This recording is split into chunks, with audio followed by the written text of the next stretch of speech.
லாஸ்பேட்டை தொகுதியில் தொடர் மழையினால் பாதிக்கப்பட்ட இடங்களை முன்னாள் சபாநாயகர் சிவக்கொழுந்து மற்றும் ரமேஷ் ஆகியோர் கொட்டும் மழையில் பார்வையிட்டு பாதிக்கப்பட்ட மக்களுக்கு உணவுப் பொருட்களை வழங்கி ஆறுதல் தெரிவித்தனர். புதுச்சேரியில் புயல் காரணமாக பெய்த தொடர் மழையினால் லாஸ்பேட்டை தொகுதியில் பாதிக்கப்பட்டுள்ள இடங்களை தொகுதி முன்னாள் சட்டமன்ற உறுப்பினரும் முன்னாள் சபாநாயகருமான சிவக்கொழுந்து, ரமேஷ் ஆகியோர் பார்வையிட்டு மக்களுக்கு ஆறுதல் கூறினர். மேலும் தொடர் மழையினால் வாழ்வாதாரத்தை இழந்து வீட்டிலேயே முடங்கி உள்ள மக்களுக்கு உணவுப் பொருட்களை கொட்டும் மழையில் வழங்கினர். குறிப்பாக ஜீவானந்தபுரம், பெத்துசெட்டிப்பேட், சாந்தி நகர் உள்ளிட்ட பகுதிகளில் வீடு வீடாக சென்று கொட்டும் மழையில் முன்னாள் சபாநாயகர் சிவக்கொழுந்து, ரமேஷ் ஆகியோர் பார்வையிட்டு உணவுப் பொருட்களை வழங்கினர். நிகழ்ச்சியில் தொகுதி முக்கிய நிர்வாகிகள் உடனிருந்தனர். புதுச்சேரியில் 5 நாட்களுக்கு பிறகு பள்ளிகள் இன்று திறக்கப்பட்ட நிலையில் உருளையன்பேட்டை தொகுதிக்கு உட்பட்ட பள்ளிகளில் மழை பாதிப்பு குறித்து தொகுதி சட்டமன்ற உறுப்பினர் நேரு ஆய்வு செய்தார். புதுச்சேரியில் புயல் மற்றும் கனமழையின் காரணமாக பள்ளி கல்லூரிகளுக்கு 5 நாட்களுக்கு மேல் விடுமுறை அளிக்கப்பட்டிருந்த நிலையில் டிசம்பர் 4ஆம் தேதி பள்ளி கல்லூரிகள் திறக்கப்பட்டன. இந்நிலையில் உருளையன்பேட்டை தொகுதிக்கு உட்பட்ட பள்ளிகளில் ஏதேனும் வெள்ள பாதிப்புகள் உள்ளதா, பள்ளிகளின் மேல்தளத்தில் ஏதேனும் நீர்க்கசிவு உள்ளதா, பள்ளிகள் சரிவர நடைபெறுகின்றதா என்று தொகுதி சட்டமன்ற உறுப்பினர் நேரு ஆய்வு மேற்கொண்டார். ஆய்வின்போது மனிதநேய மக்கள் சேவை இயக்க நிர்வாகிகள் பலர் உடனிருந்தனர். முள்ளோடை சாலையில் ஓடும் வெள்ள நீரினால் குடிமகன்களின் பாதுகாப்பு கருதி அங்குள்ள மதுபான கடைகளை மூட மாவட்ட ஆட்சியர் குலோத்துங்கன் உத்தரவிட்டுள்ளார். புதுச்சேரி மாவட்ட ஆட்சியர் குலோத்துங்கன் வெளியிட்டுள்ள செய்திக்குறிப்பில், தென்பெண்ணை ஆற்றில் வெள்ளம் கரை புரண்டு ஓடுகிறது. கரையோர பகுதியான பாகூர் உள்ளிட்ட பகுதிகளுக்குள் வெள்ளம் புகுந்தது. பாகூரில் புகுந்த வெள்ளம் முள்ளோடை வழியாக செல்கிறது. புதுச்சேரி கடலூர் சாலையில் 2 அடி உயரத்திற்கு வெள்ளம் சென்றது. கடலூரில் இருந்து தினசரி ஆயிரக்கணக்கான குடிமகன்கள் முள்ளோடையில் உள்ள மதுபான கடைகளுக்கு வந்து மது அருந்தி செல்வது வழக்கம். முள்ளோடையில் சாலையில் 2 அடி உயரத்திற்கு வெள்ளம் செல்வதால் மதுபானம் குடிக்க வரும் குடிமகன்கள் வெள்ளத்தில் சிக்க வாய்ப்புள்ளது. இந்நிலையில் வெள்ள நீர் குறையும் வரை முள்ளோடையில் உள்ள மதுபான கடைகளை மூட மாவட்ட ஆட்சியர் குலோத்துங்கன் நேற்று உத்தரவிட்டார். இதைத் தொடர்ந்து முள்ளோடையில் உள்ள 30 மதுபான கடைகள் மூடப்பட்டன. கனமழையால் அரியங்குப்பம் தொகுதியில் சேதமடைந்த கூரை வீடுகளுக்கு தார்பாய்கள் மற்றும் அரிசிகளை அதிமுக பொருளாளர் ரவி பாண்டுரங்கன் வழங்கினார். புதுச்சேரியில் பெய்த தொடர் கனமழையினால் அரியங்குப்பம் தொகுதியில் வசிக்கும் மக்கள் கடுமையாக பாதிக்கப்பட்டனர். பாதிக்கப்பட்ட மக்கள் உணவுகள் இன்றி தவித்து வந்த நிலையில் அதிமுக பொருளாளர் ரவி பாண்டுரங்கன் வீடு வீடாக சென்று பிரெட் உணவுகளை வழங்கி வருகிறார். இந்நிலையில் பல்வேறு வீடுகள் சேதமடைந்ததாக பாதிக்கப்பட்ட மக்கள் அதிமுக பொருளாளர் ரவி பாண்டுரங்கனிடம் தெரிவித்ததைத் தொடர்ந்து புரட்சித் தலைவர், புரட்சித் தலைவி அம்மா நல்லாசியோடும் கழக பொதுச் செயலாளர் எடப்பாடியார் அவர்களின் ஆசியோடும் புதுச்சேரி மாநில கழக செயலாளர் அன்பழகன் அறிவுறுத்தலின்படி அரியங்குப்பம் சட்டமன்ற தொகுதியில் மழையினால் ஒழுகும் நிலையில் உள்ள கூரை வீடுகளை மாநில கழக பொருளாளர் ரவி பாண்டுரங்கன் பார்வையிட்டார்.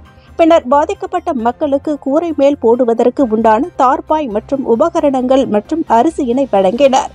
உதவிகளை பெற்றுக்கொண்ட மக்களும் அவருக்கு நன்றியினை தெரிவித்தனர். இந்நிகழ்ச்சிக்கான ஏற்பாடுகளை கழக செயலாளர் ராஜா செய்திருந்தார். மேலும் நிகழ்ச்சியில் மாநில அம்மா பேரவை இணை செயலாளர் ஜீவா, வார்டு கழக செயலாளர் ஜெயக்குமார், சிவ ரவி, பாலு, மாவட்ட பிரதிநிதி குமரன், வார்டு துணை செயலாளர் அன்பழகன் மற்றும் சரவணன், சிவபாரதி, விஸ்வா, காசி என நிர்வாகிகள் பலர் உடனிருந்தனர்.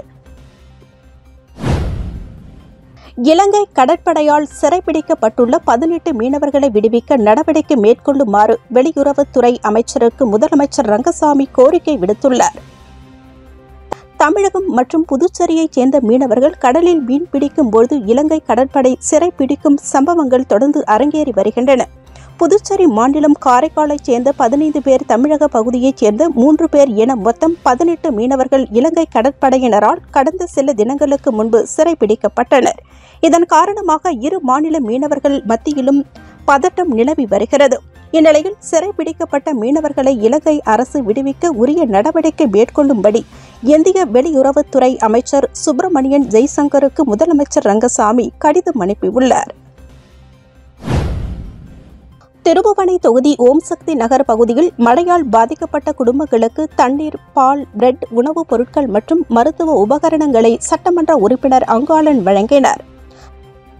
திருபுவனை சட்டமன்ற தொகுதிக்கு உட்பட்ட களித்தீர்த்தால் குப்பம் மணக்குள விநாயகர் மருத்துவமனை செல்லும் வழியில் அமைந்துள்ள ஓம் சக்தி நகர் பகுதியில் புயல் மற்றும் மழையின் காரணமாக சுமார் 8 வீடுகள் நீருக்குள் மூழ்கி வெளியில் வர முடியாத வண்ணம் 3 நாட்களாக தவித்து வந்தனர்.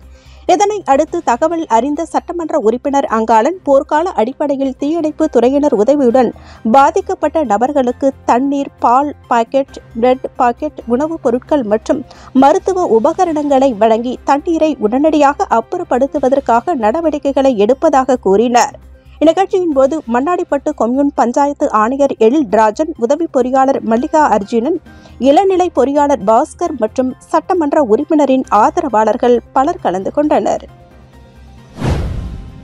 புதுச்சேரியில் ஃபெஞ்சல் புயலால் 35 கிராமங்களைச் சேர்ந்த 3 லட்சம் மக்கள் பாதிக்கப்பட்டுள்ளனர். புதுச்சேரியில் ஃபெஞ்சல் புயல் மற்றும் கனமழையினால் கடும் பாதிப்பு ஏற்பட்டுள்ளது.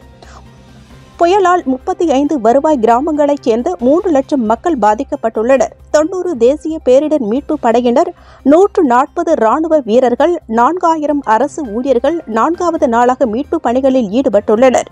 இதுவரை 30,000 பேர் மீட்கப்பட்டுள்ளனர். புதுச்சேரி முழுவதும் உள்ள 208 முகாம்களில் 15,000 பேர் தங்க வைக்கப்பட்டுள்ளனர். இதுவரை 7 பேர் உயிரிழந்துள்ளனர். கனமழைக்கு 5 பசுமாடுகள், 1 எருமை மாடு, 21 கன்றுகள், 8 ஆடுகள் இறந்துள்ளது. கோழி, வாத்து உள்ளிட்ட 5,000 பறவைகள் இறந்துள்ளன. புதுச்சேரியில் மட்டும் நெற்பயிர், வாழை, மணிலா, காய்கறி என 5,527 ஹெக்டேர் பயிர்கள் மழை நீரில் மூழ்கி சேதமடைந்துள்ளது. 500க்கும் மேற்பட்ட மரங்கள், 400 மின் கம்பங்கள், 55 படகுகள் சேதமாகியுள்ளன. 27 வீடுகள் முழுமையாகவும் 10 வீடுகள் பகுதியாகவும் சேதமடைந்துள்ளன.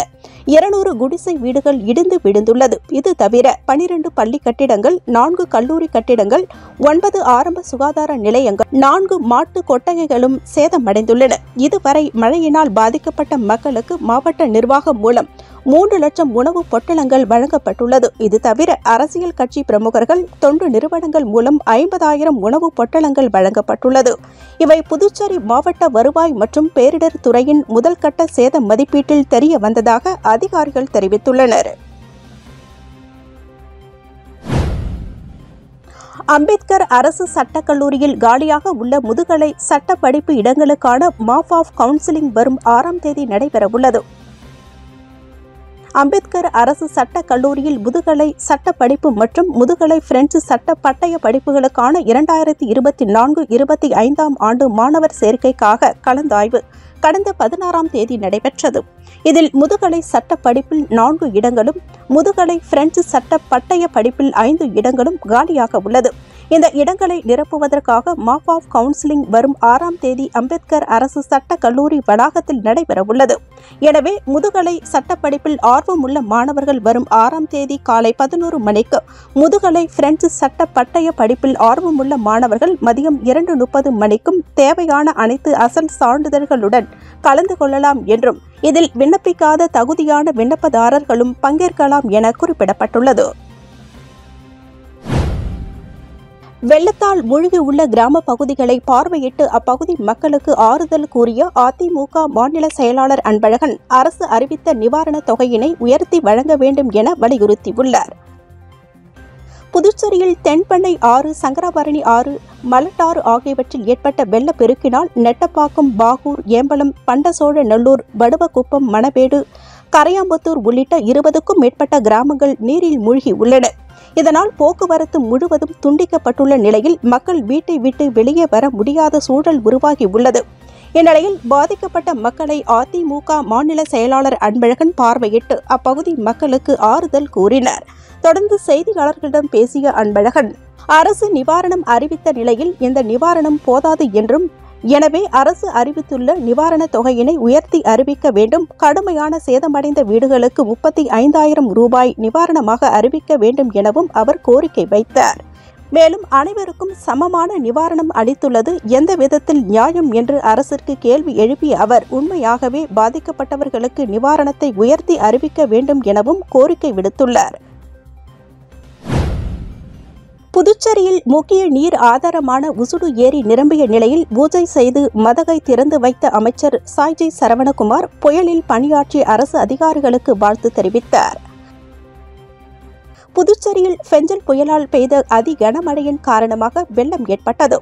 புதுச்சேரி மாநிலத்தில் முக்கிய நீர்நிலைகளில் ஒன்றான உசுடு ஏரி புதுச்சேரி மற்றும் தமிழகத்தின் பகுதிகளில் 800 ஹெக்டேர் பரப்பளவில் அமைந்துள்ளது. இதில் 390 ஹெக்டேர் புதுச்சேரி பகுதியில் அமைந்துள்ளது. உசுடு ஏரியின் மொத்த நீர்ப்பரப்பு பகுதி 15.54 சதுர கிலோமீட்டர். ஏரிக்கரையின் மொத்த நீளம் 7.275 கிலோமீட்டர். உசுடேரியில் 540 மில்லியன் கன அடி நீர் தேக்கி வைக்க முடியும். இந்த ஏரி தற்போது கனமழையின் காரணமாக நிரம்பி வருகிறது. தொடர் மழை காரணமாக வீடூர் அணை தற்போது திறக்கப்பட்டுள்ளதால் சங்கராபரணி ஆற்றில் தண்ணீர் வரத்து துவங்கியுள்ளது. இந்நிலையில் 10 கண்ணு பகுதியில் உள்ள ஏரி அருகே உள்ள மதகின் ஷட்டரை கற்பூரம் ஏற்றி மந்திரங்கள் கூறி திறந்து வைத்து மலர்களை தூவி அமைச்சர் சாய்ஜே சரவணகுமார் உபரி நீரை வெளியேற்றினர். தொடர்ந்து செய்தியாளர் சந்திப்பின் பொழுது கூறுகையில், ஃபெஞ்சல் புயலில் பணி செய்த அரசு ஊழியர்கள் மற்றும் பணி செய்த அனைத்து தரப்பினருக்கும் வாழ்த்துக்களை தெரிவித்தார். நிகழ்ச்சியில் பொதுப்பணித்துறை அதிகாரிகள், தொகுதி பாஜக நிர்வாகிகள் உட்பட பலர் உடனிருந்தனர். ஃபெஞ்சல் புயல் எதிரொலியாக புதுச்சேரியில் வரத்து குறைவினால் காய்கறிகள் மற்றும் பூக்களின் விலை கிடுகிடுவென உயர்ந்துள்ளது. புதுச்சேரிக்கு தேவையான காய்கறிகள் திருச்சி, ஒசூர், பெங்களூர், கோலார் உள்ளிட்ட பகுதிகளில் இறக்குமதி செய்யப்படுகிறது. இதேபோல் சென்னை கோயம்பேடு மார்க்கெட்டில் இருந்து புதுச்சேரி பெரிய மார்க்கெட்டிற்கு காய்கறிகள் விற்பனைக்காக லாரிகள் மூலம் கொண்டு வரப்படுகிறது.